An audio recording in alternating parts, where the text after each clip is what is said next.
Hi, this is Ned Siegfried from Siegfried and Jensen.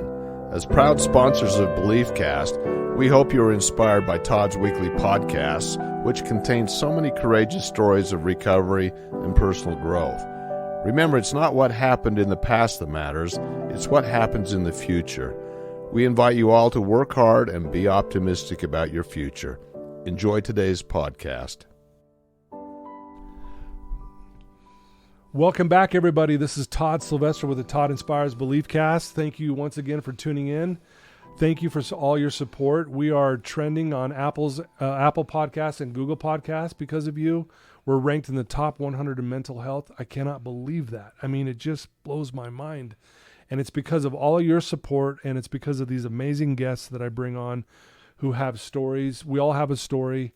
And today's going to be no different. We're joined by Keith Morey. Keith, thank you for being here. Yeah, thank you. Yeah, you guys are going to love this guy. You're going to love his story. But before we get there, I want to just first give a shout out to our sponsors, Wasatch Recovery, Siegfried and Jensen, Thread Wallets. The music you heard at the beginning and at the end of this is by my good friend, award-winning pianist Paul Cardall.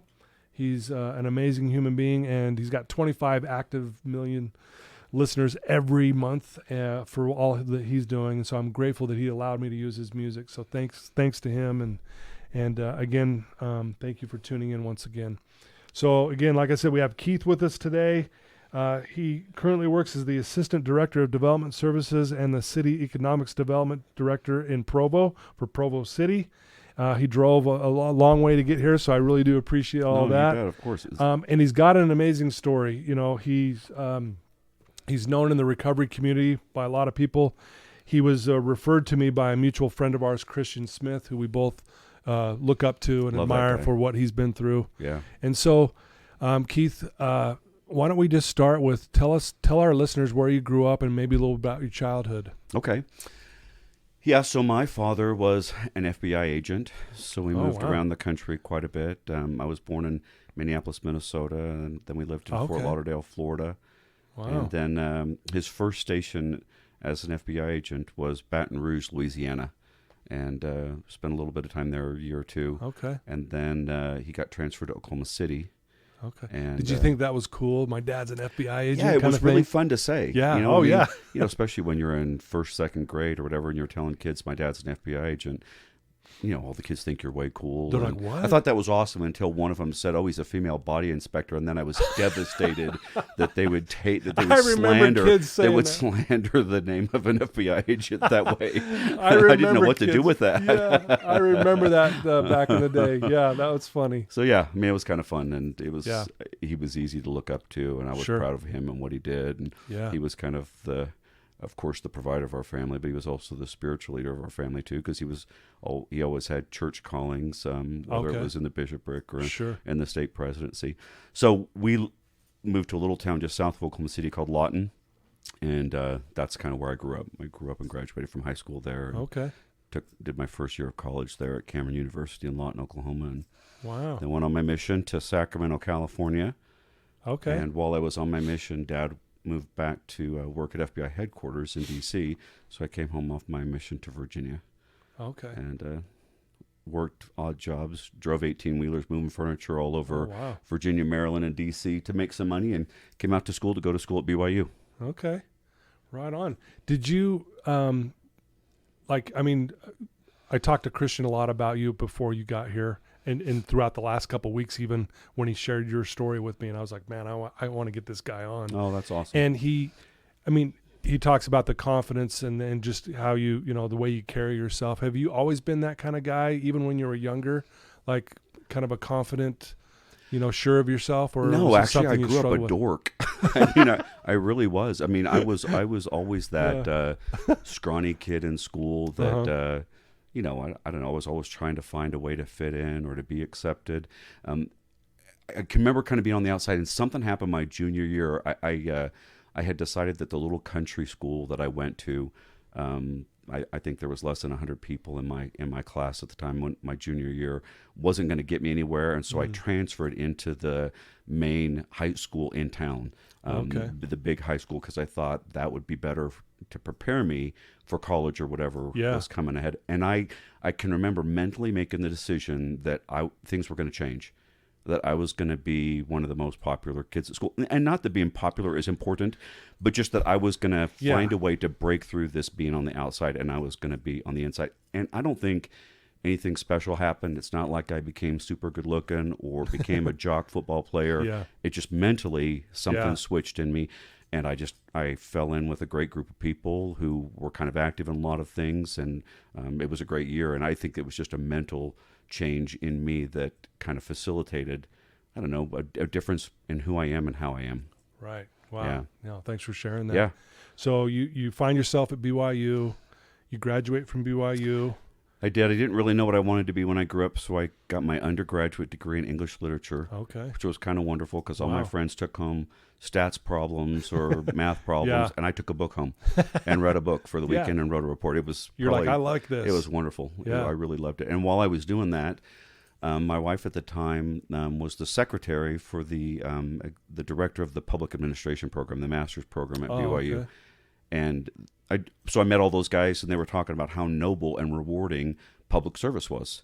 And I just thought, well, that's kind of who I am. I mean, something happened to me when I was in high school. I read Catcher in the Rye, J.D. Salinger's book. Yeah, I know of it. I haven't read it, but I know what you're talking about. Yeah, and this concept of being somebody, Holden Caulfield has this dream of being in a rye field where he's the only one tall enough to see over the rye. And all these kids are playing in the rye, and they don't realize that they're next to a cliff. And so he's the only one that can protect them from plunging off the cliff. Okay. And that resonated with, I always wanted to be that guy, the guy that somehow could protect or help or do something for everybody else. So getting a degree in public administration and going out and serving people in my community just really aligned with what I wanted to be and who I wanted to be. Well, you look like a protector, no, to be honest with you. Yeah, and that's definitely a compliment, man. You look like the guy that, hey, I want this guy on my team, you know, awesome. For sure. So, well, you know, I know there's a lot to, you know, your life and your story, but I want to get into, you know, you got caught up in addiction and lost your way, right? As a simple way of saying it. But let's talk about that. And if you don't mind kind of sharing, like, how did that start and what that led to? Yeah, I mean, I guess I kind of grew up with the God of the Old Testament, right? Fire and brimstone, and you know, you touch the Ark of the Covenant when you haven't been chosen, and you get burned. You know, it's over, right? One strike and you're out, kind of thing. Yeah, you're done. And I guess I just began to keep track of my mistakes, and figured if I was keeping track, I knew he was too, and so when your balance sheet starts to get kind of out of whack in that regard, you start to make more deposits to compensate. So when I wasn't getting answers to prayers, I figured it was because you know, God was upset. And so I needed to read the scriptures more. So I'm reading them once a day. I need to read them in the morning and in the night. Man. Or I'm going to the temple once a month. Maybe I should go once a week. Or I watch General Conference, but maybe I need to read it too. Maybe I need to listen to it every day on my work. And so I kind of went down that path of how can I overcompensate for this perception that God was mad at me or that he was upset. And that's just unsustainable. For sure. I mean, eventually, no matter what you do or how hard you're trying, that doesn't change the dynamic because your perception was wrong to begin with. And eventually, I became convinced when my life kind of started to unravel and went through a divorce that it was because God had given up on me. Oh man! And I finally said, you know, if that's the case, then screw you. You know, if that's the case, then I could do this on my own. You don't need me. I don't need you either. Wow. And I just started to decide to take the hard road, and I'll figure this out. Yeah, I think that's pretty common, Keith, especially where we live, right? Where it's almost like if I do enough, then I might be enough in God's eyes, right? That's what it sounded like. I can relate because I'm a lot like you in the sense of I'm all or nothing. Yeah. Like, okay, if I'm in, watch me. Yeah.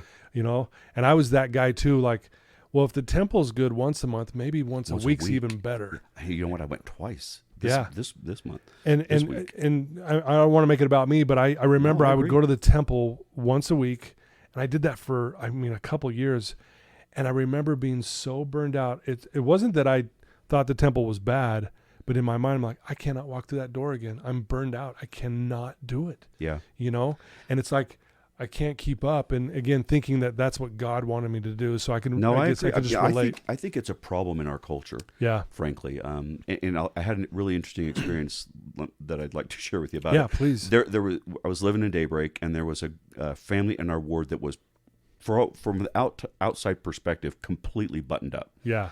All their kids were perfect, little blue-eyed, blonde-haired, perfect kids. Yeah. They were kids in primary that had all the right answers, said everything right. She had the mom had I think she was relief site president. He was this or that.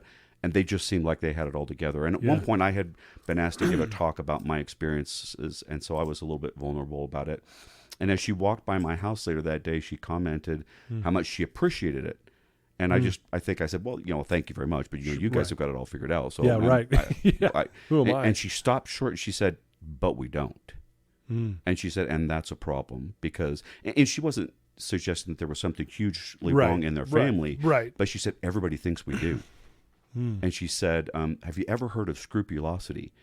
And I'm like, well, no, I haven't. What are you talking about? She said, yeah, it's this overcompensation when you think that you're not good enough and you have to go overboard to try to become good. And she said, we have our own stuff just like everybody else does, but this perception within our culture that we have it all figured out is so oppressive. I think we're going to have to leave Utah and go live somewhere else so that we can find peace and find a way to manage through this.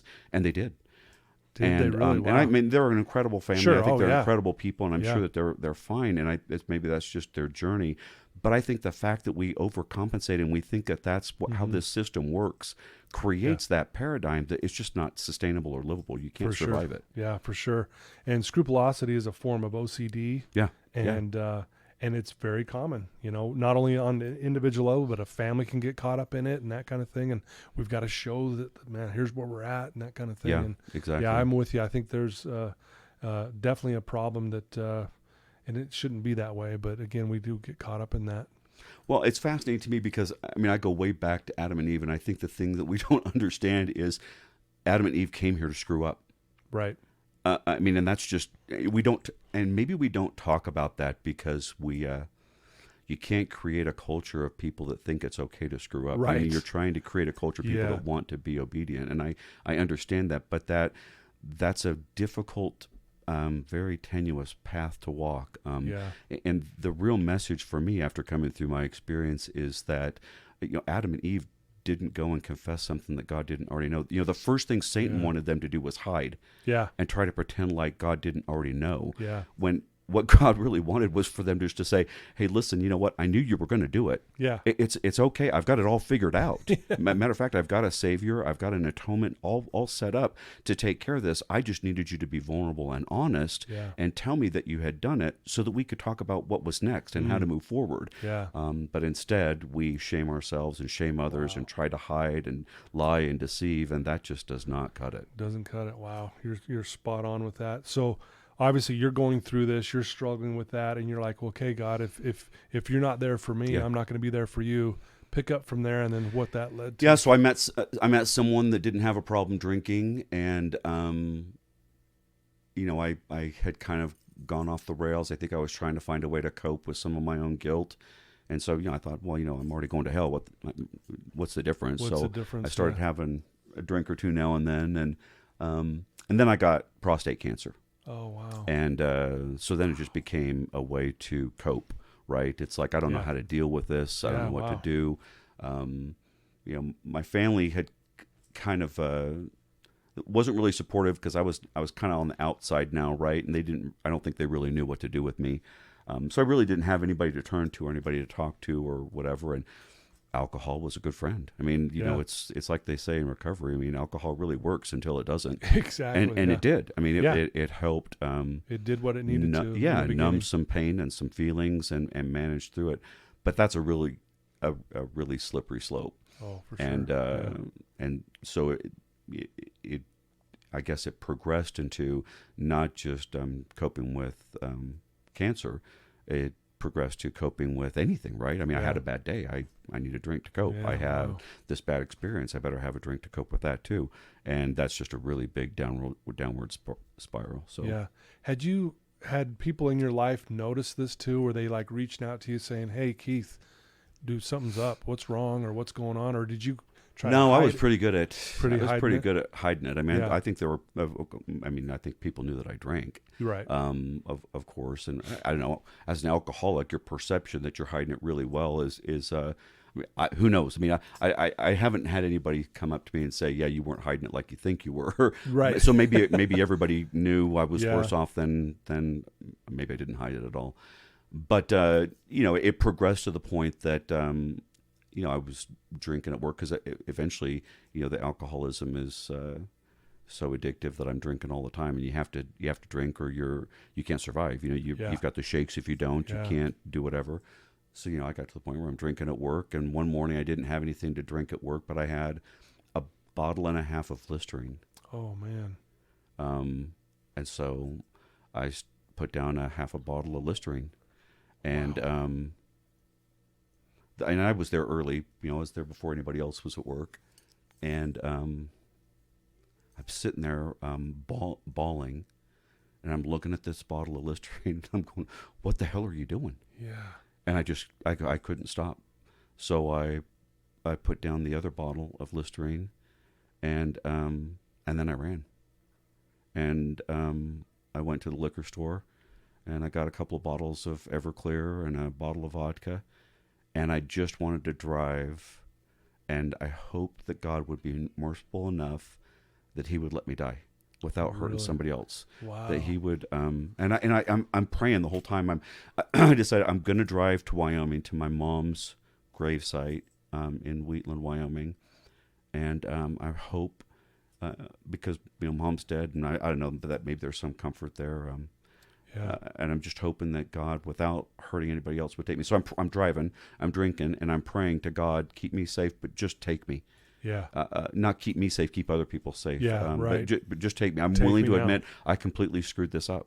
I don't care what the consequences are. I'm willing to admit I failed the test. I completely blew it. Let it be over. Please just end it and let it be over. Wow.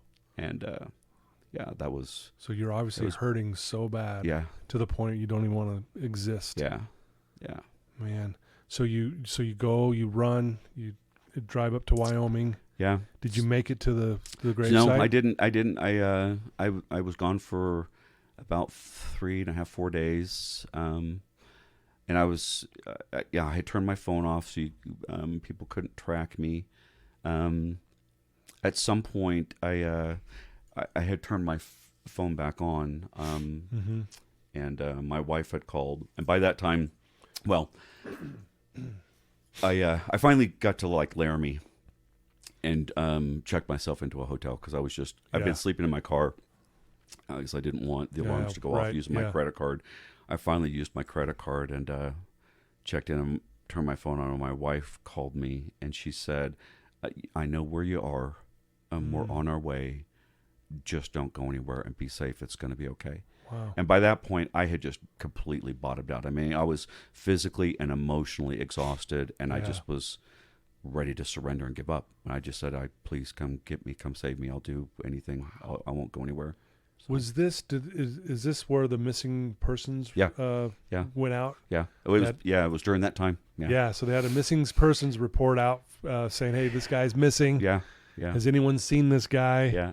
So again, obviously, family, friends, and people are concerned. They're scared. Yeah, it's painful. I've saved a lot of them. I've saved a lot of the messages that are on my phone from people, and I've saved them because I don't want to erase them, but it's painful to listen to just because to remind yourself of the guilt, the pain you cause to other people. Yeah, I guess is hard. Well, I would imagine too, Keith, and I want to put words in your mouth, but does it also remind you how many people cared about you? No, yeah. Listen, here's what I said. So when my sister and my wife finally showed up, they got me on the phone with my sister and I had known Alema Harrington in college at BYU, and she kept in contact with Alema, and she had his phone number, and so she got a hold of Alema and said, "My brother's in trouble. We need your help." And so she got Alema and Christian on the phone, and all of a sudden, for the first time, I talked to two men who'd been through what I'd been through and survived, and were successful. And I can remember Christian said, "Dude, it's okay. It's going to be all right. There's a way out of this, and we've got you. Don't worry about it." Yeah. And for the first time, and I don't even know how long, years, I felt like there was hope, and like it was going to be okay. And I've said this before, as people have asked me to talk about it. It was like up in heaven, when all this was going down and I was gone, it wasn't just that the missing persons report went out here in Utah. Yeah. It's like a flare went off in heaven, and someone shot off and said, "Keith's in trouble. Wow. Everybody get moving," because the number of people that just automatically showed up in our lives that could be helpful. I mean, we didn't know it at the time, but a guy that was a member of the Secret Service lived right across the street. So when my wife was talking to the bishop trying to get help, he connected her with him, because he was in the bishopric as well. Okay. And they were over at the house in the middle of the night in their pajamas. Well, this guy from the Secret Service is helping my wife get security camera footage of me getting gas at these gas stations and doing this and doing that. And just people like that randomly showed up that all of a sudden were there to help. And I think it really helped me recognize how valuable we are, each and every one of us, in every way, that God is willing to send out the troops to find us and to help us get home. Here's, I love the story in the Book of Mormon about Nephi and Lehi and the Tree of Life. Mm-hmm. One of my big problems with that, though, coming through this, though, is no one talks about what happens to those people that got lost in the midst of darkness. Yeah. But they get found. And they get found, taught by people like you and people like me that have been lost too, that know where to look and know how to wander just a little bit far enough into the mist to grab a hand and tell someone, "I got you. I know how to get out. Here's the way. It's going to be all right." Wow. Yeah. Wow, that is amazing that Christian and Alema were there for you at that particular moment. So what happened then? Because you're still struggling. I mean, you hear these words, it's at least some hope in your life. What do you do from there? Well, it was kind of weird because Christian got me on I knew I needed to go into recovery at that point, and I had completely bottomed out, so I would have done anything. So that sounds really scary to someone that's never been there, and I'd never been there. I'd never done anything like that. I'd never had a problem with drugs. Never did know anything about recovery or anything like that. But when you finally bottom out and you're totally willing to surrender, it's not scary anymore, because you'll just do anything. Yeah. But he put me on the phone with one of the doctors, and the doctor said, "Well, if you were here, I'd prescribe something from you, but I can't because you're in another state and you're so far away. Do you have any alcohol with you?" And I said, "Well, yeah, I've still got a bottle of vodka." And he said, "Well, have your family help you self-medicate and just sip, because if you stop right now, you're probably going to die." Yeah. It was just such an odd experience to have a doctor telling me, "You're so bad off that you can't just stop. So keep drinking a little bit, and wean yourself off." So I did that. Spent a couple of days at home that were horrible, trying to come off of alcohol. Yeah. And then the next Monday, I checked myself into Renaissance Ranch. Wow. And well, I want to talk about that experience, but I want to, for our listeners who may not know, they might be thinking, why would they tell you to keep drinking, right? And if I understand correctly from my experience and the things that I've learned, when someone quits cold turkey who's been drinking as heavily as you have been, your risk for stroke goes up like 65%. Yeah. You could have a seizure. That's what he said. I mean, it goes on and on and on, right? So for those who are going, that makes no sense why a doctor would tell you keep drinking. Well, it's but really that's funny. Why. Yeah, because most people don't. It's interesting, when you stand on the outside, you watch an alcoholic and you say, "What an idiot! Why doesn't he just stop?" An alcoholic gets to the point where it's no longer a matter of whether I do or don't want to drink. Right. Your body has become so dependent that you don't have a choice. You have to. You are a slave now. You are a slave. Yep. Exactly. Yep. Yeah. You are there. I mean, it's the great lie that Satan tells us all, right? Go ahead and do this. You can be free. You can be free of all the rules and regulations. You don't have to be obligated to anybody. And while you're being free, so to speak, right. He catches you and enslaves you and chains you up to that stuff. Wow. So you go to Renaissance Ranch, you go into treatment. Just give us a little, how that went and what you learned there about you and about what you were going through. And it's like I said, I had gotten to a point where I would have done anything, and I've told people since then, if they had told me, okay, to get better, you're going to need to stand on this coffee table in the middle of the room and dance around on the table and wave a Kleenex over your head, I would have done it, because I just didn't care. I mean, whatever it was going to take. At this point, I'll do whatever. Yeah, and so within a week or two, I was in one of the sessions, and I was praying desperately every day. Help me find a way out of this. Help me get better. Help me figure out what's wrong. And I can remember the day I was in one of the sessions, and it wasn't that something got said in the session, but I felt a switch flip in my head, and I felt it taken away. Wow. And it's interesting. I'm not a big AA person, but the Alcoholics Anonymous book talks about for those who truly surrender. Your addiction can be taken away, and it will be taken away. Yeah. And that's exactly what happened to me. Yeah, they'll actually say, it says in the big book, we were recovered. Yeah. It's over. Exactly. Yeah, I love that. Because and that's why I've had a really hard time, because there are people that tell you that that's sketchy conversation to say you're recovered. Yeah. If you start talking like that around some people, they'll say, "Ooh, boy, you're really, really close to relapsing, brother." Dude, don't. It's almost like a 4-letter word in recovery. You can't say that. Exactly. And I think I'm honest with myself enough to say, of course, anything could happen again, but I know I'm recovered. I know I'm over it. That's not who I am anymore. It was an experience, but I am not an alcoholic. I had an experience being one. And I learned some incredible lessons, but I am not one today, and I will never be one again. Wow, I love that. It's beautiful. So how long did you end up staying at Renaissance Ranch? Do you remember? Yeah, 90 days. 90 days. Yeah, did the 90-day thing. Yeah. And so you had this switch go on, which I can relate, because I had the same thing. Did you? Yep. I just knew. No, it was one of these moments where I'm like, I'm done. Yeah, same. And it's hard to explain it to someone, because they think, well, are you really? Right. Exactly. And I get why people don't trust that and all that fun, but I knew, Keith, I just knew it. And that's when I, went on where I am today even. So what did you decide to do with your life at that point when you knew, okay, I'm done with putting poison in my body? Yeah. Did you, what was the shift, and where did it take you? Well, it's interesting. There? I told all the guys that were in-house with me at the time, I said, we're done. I said, there is. I said, we can be the first group that 100% of us never relapse, and that never has a problem again. That's who we're going to be. And I guess I was naive, because I didn't realize that just because it was true for me, doesn't mean that it was true for everyone else. Right. And there are some guys that were in house with me that are dead now, that aren't alive anymore, who didn't make it. And to me, that's just a clear sign that you've got to do the work to let that switch be flipped so that you can be cured. And I would never, ever try to judge someone else for their recovery. I mean, everybody's got to do what they've got to do. Yeah.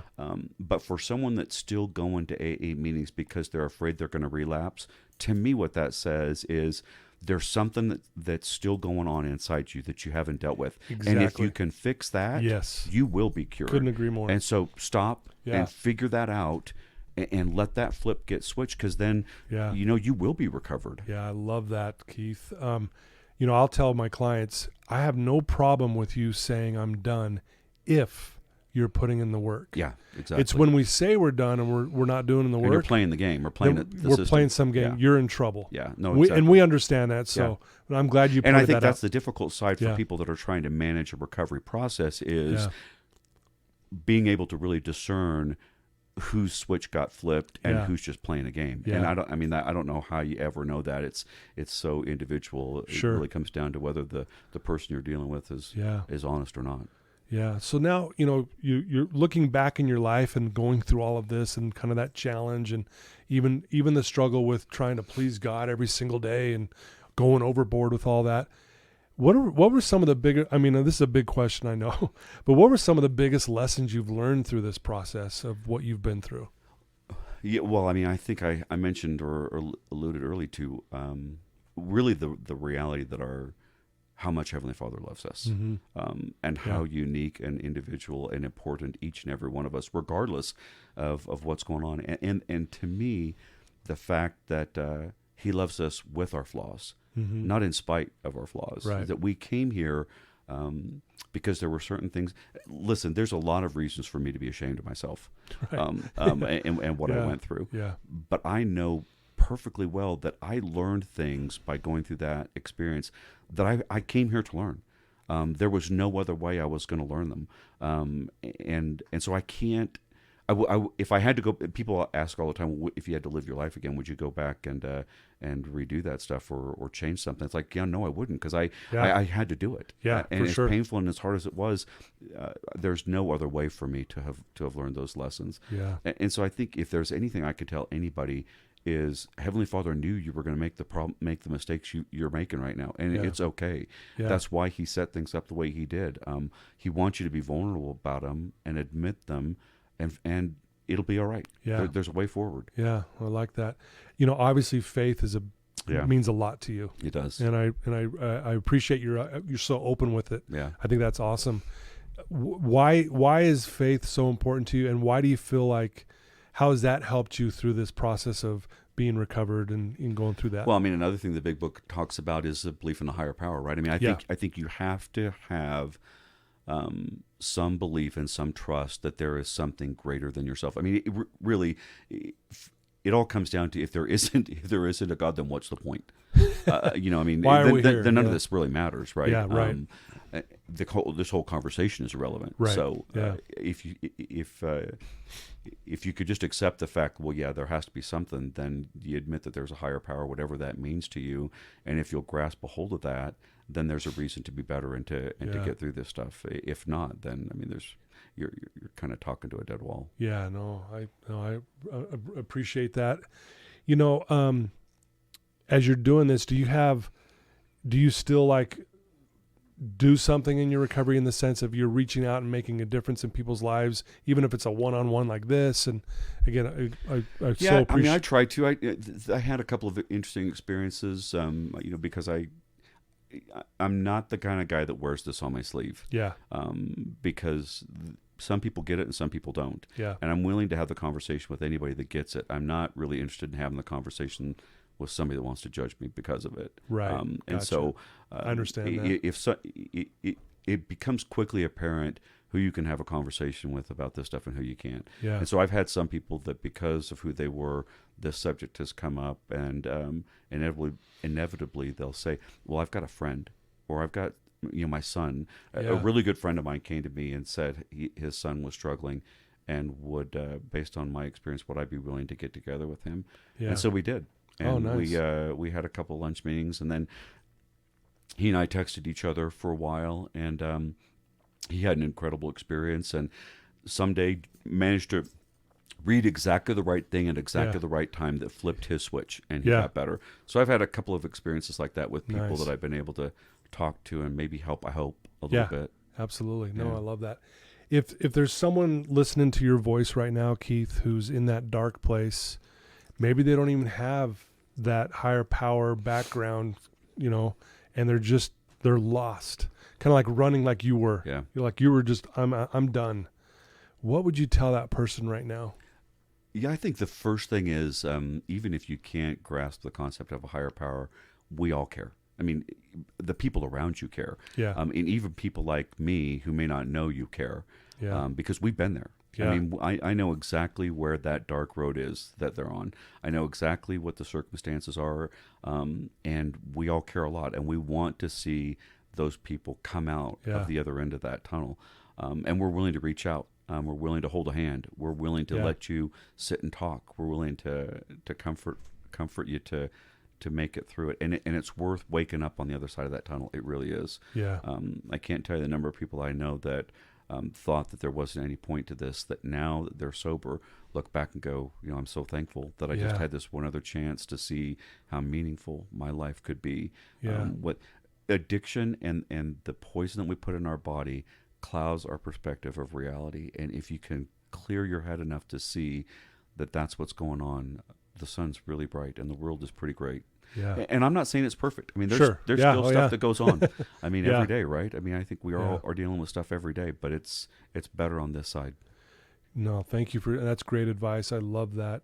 How has your experience with addiction helped you with your current position in Provo City? How has that helped you maybe look at the community differently? Maybe, I don't know. I'm just curious. Yeah, well, I mean, again, I went into the profession I went into because I wanted to help people. Yeah. And being able to work in cities to make cities a better place is a really incredible opportunity to be able to drive through the city that you serve and see the changes that you made and the differences that you made is really important. And that, that dumbs all the way down to the individual level too. And, and so I think my personal experience with addiction just adds a whole nother layer to that level of importance on how, there are people all around us that need a touch or a handhold. Or it's fascinating to me. I've had this vision in my head of, we're all sitting in church and we're waiting for someone to speak, and he's on his way up to the pulpit and he trips and falls in the aisle, right? Yeah. And we're all looking around going, what happened? Why did he fall? He fell in the aisle. Did you see that? And we're all kind of whispering to each other. And then someone says, oh, look, he didn't tie his shoe. What an idiot. Why didn't he tie his shoe? That's why he fell. Yeah. And we're all sitting around having that conversation instead of getting up. I mean, none of that matters. What matters is the guy that's willing to get up out of your seat and help the guy up so he can go on up to the front of the chapel. And I think so many times we're all sitting around pointing the finger at each other about why the other person fell or why they tripped or why this or why that, when none of that matters. All that's irrelevant. It's like, who's going to step out of their comfort zone and give that person a hand up and just say, brother, I don't really care why you're on your face. Let's just get up. It's going to be okay. Wow. What can I do to help? Yeah, that's a good way of looking at it. And you're right. I mean, I'd hate to say I've probably been guilty of that person that would laugh maybe a little bit, and I don't want to be that guy. Yeah. I really don't, because, I mean, geez, the stuff I've been through in my life, man, I wanted people to at least have some compassion for me, and I think we all need that, especially more now in this world, is compassion, right? Yeah, no, I agree. It's interesting because in one of the sessions I was sitting in recovery, I'm sitting with all these guys, and some of them have been to jail, and some of them have dealt drugs, and some of them done this and done that. We're all supposed to be sharing our story, and it's coming around to my turn, and I'm just about to open my mouth, and the first words out of my mouth are going to be, I'm nothing like you guys. I don't know why I'm here. I didn't do drugs. I didn't go to prison or whatever. Mm-hmm. And before the words could come out of my mouth, something stopped me, and a switch clicked in my head, and I said, I'm exactly like all you guys. Yeah. My story is different. My experiences are different, but we're exactly the same. And I think that translates out of recovery to just life in general. Yeah. We are all the same. Todd's having a different experience than Keith has, and Mary's having a different experience than Keith and Todd are having. But the story's the same. The need for humanity and compassion and concern have never, ever, ever in the whole existence of the world been more important than it is right now. Yeah. We're so focused on finding fault with everyone around us when none of that bullshit matters. I'm sorry. What really matters is just what does that person need, and how can I help, and how much more patience and love can I show instead of intolerance and judgment and wrong finding and finger pointing. Yeah. Dude, Keith, you have a really powerful way of talking. I don't know if you know this. I don't. Someone's probably told you this before, but you speak with force, and it comes across as strong but yet compassionate. Oh, thank you. You really should be out speaking more. I'm going to put you on the spot here. Thanks. You really should, because I think, man, your story is one of, like you said, we all have the similar story. Yeah. I mean, every one of us, story. Right? And it is. So, yeah. But no, I really love the way you carry yourself. What does your day look like? What does the day in a life look like for you? Like, how do you start your day? Do you have a certain morning routine that you try to follow?